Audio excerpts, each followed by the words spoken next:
Hey, welcome back to RamZland. Today I want to show you the Coanda Effect and the Bernoulli Principle with my leaf blower. Check this out.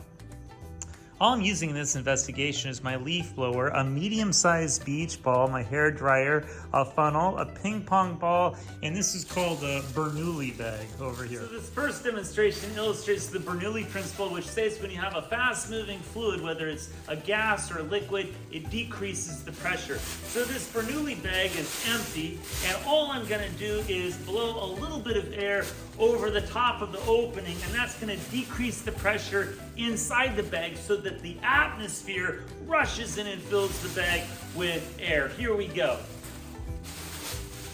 Look at all this air inside. This air didn't come from my lungs. It came from the atmosphere. The air outside the bag rushed in just because I decreased the pressure by blowing over the mouth of the bag. Pretty cool.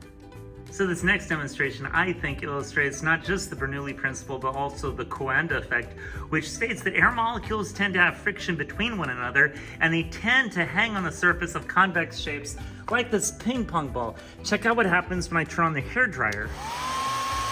The ping pong ball just floats in midair, and that's because in addition to having less pressure in that fast stream of air, the air molecules tend to hang on the surface of a convex shape, and that holds it in place inside that fast-moving air, in addition to the high pressure around it. So I know that there's high pressure all around this fast-moving stream of air, but I also know that the air molecules tend to stick to the surface of a convex shape like that ball.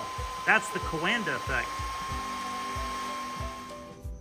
Okay, now you can also see this on a larger scale if you use a beach ball and a leaf blower. Check out what happens when I tilt the leaf blower. Does the beach ball stay in that stream of fast-moving air? Do the air molecules stick to the surface of this convex shape? Let's find out. Here we go.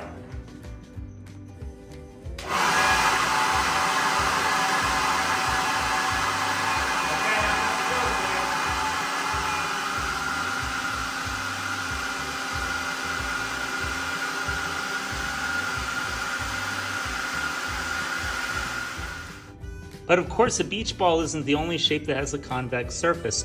Look at this cylinder.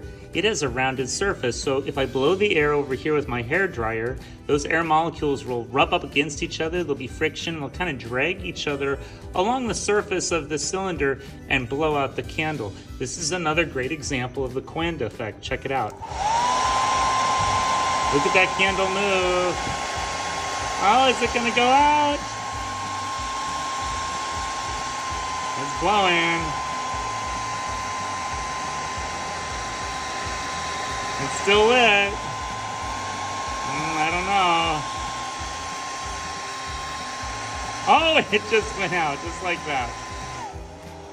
And that's the Coanda Effect. Okay, so here's another way to kind of illustrate Coanda and Bernoulli together. All you need is a funnel and a ping pong ball. This works best if you have a fine funnel. If it's wide, you'll run out of air all at once. But basically, you're just gonna blow air through this funnel, and this ping pong ball will be held in place. Part of that reason is because you're decreasing the pressure in that stream of air, and the atmospheric pressure around the funnel is gonna hold that ball in place. But part of it's the Coanda Effect too, because those air molecules are kind of clinging to the surface of the ball, thereby holding it in that stream of low pressure air. So here we go, I'm just gonna blow down this way, and the ping pong ball isn't gonna fall out. Check it out.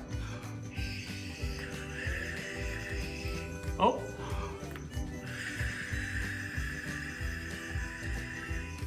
Just like that. All you gotta do is just blow, and there's no glue in here, it's not a gimmick. Watch.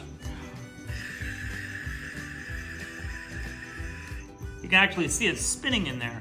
Pretty easy to try out for yourself. All you need is a funnel and a ping pong ball. I hope you enjoyed today's edition of RamZland, and I'll see you next time.